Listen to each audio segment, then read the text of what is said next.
Comment monter un garde-corps intérieur, niveau de difficulté, un marteau?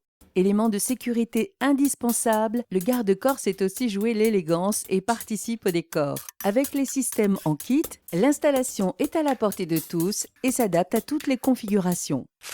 Vous aurez besoin des différents éléments qui composent le garde-corps intérieur, tels que poteaux, tube inox, main courante, allège, départ muraux pour tube, départ muraux pour main courante, cache-sabot, liaison de main courante, liaison de tube inox et de support d'allège. Vous pouvez établir la liste des composants par le site internet.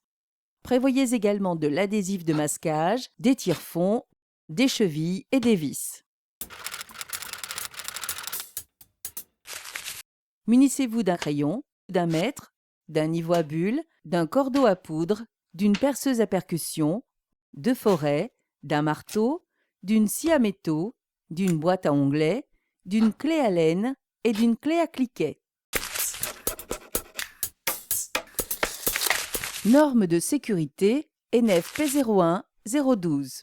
La norme rend obligatoire la mise en place d'un garde-corps sur toute aire située à plus de 1 mètre du sol. La hauteur du garde-corps d'étage doit être au minimum de 1 mètre. L'écartement entre poteaux ne doit pas excéder 1 mètre et l'espace entre deux barreaux horizontaux 18 cm et 11 cm lorsque les balustres sont verticales. En partie basse d'un garde-corps d'étage à barreaux horizontaux, vous devez prévoir également une allège pleine de 45 cm, comme par exemple un verre acrylique, rendant impossible à un enfant en bas âge de se servir du garde-corps comme d'une échelle. Choisir les éléments. Côté mur de départ, utilisez des départs muraux pour les tubes horizontaux. Prévoyez une répartition des poteaux tous les mètres et dans un angle, comptez un poteau de chaque côté, car c'est l'articulation du tube et la jonction de la main courante qui forment l'angle. Préparez les poteaux. Pour certains modèles, vous devez d'abord monter les accessoires tels que l'embase, le cache d'embase, les supports de tubes ou de câbles servant de barreaux et de supports de main courante. Poteau à plat. Pour une fixation au sol, vous avez le choix entre la mise en place de chevilles et tire-fonds pour un sol en béton ou un vissage direct sur du bois. Définir la ligne de pose. Positionnez régulièrement un poteau afin de définir la ligne de pose. Repérez et tracez au cordeau à poudre la ligne de pose des poteaux.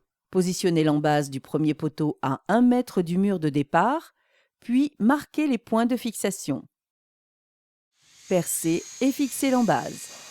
Positionnez le poteau suivant à 1 mètre de distance et fixez de la même façon.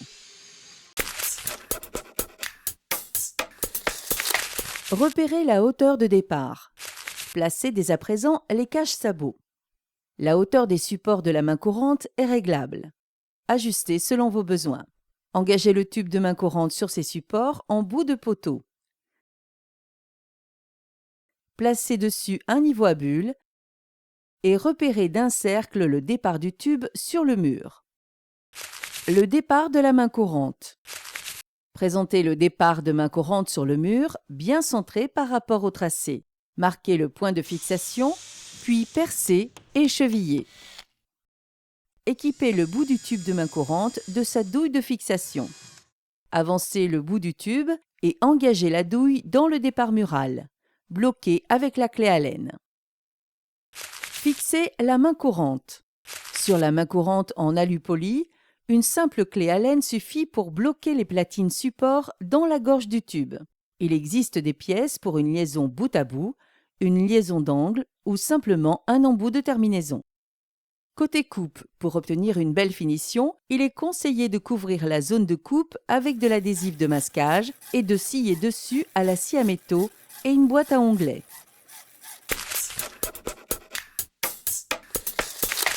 Les départs muraux. Desserrez les fixations du poteau. Faites coulisser le tube dans la fixation. Placez ensuite le départ mural et amenez contre le mur.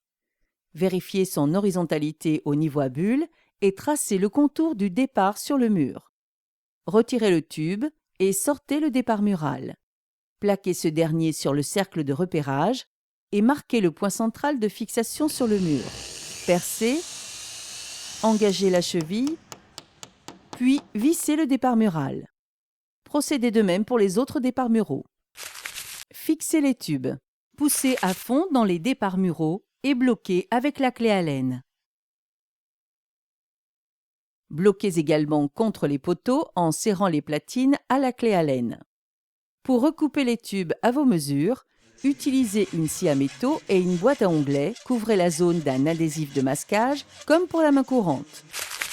Des pièces d'angle articulées permettent d'assurer les liaisons d'angle sur un plan horizontal ou au niveau d'une descente d'escalier. Fixez les allèges.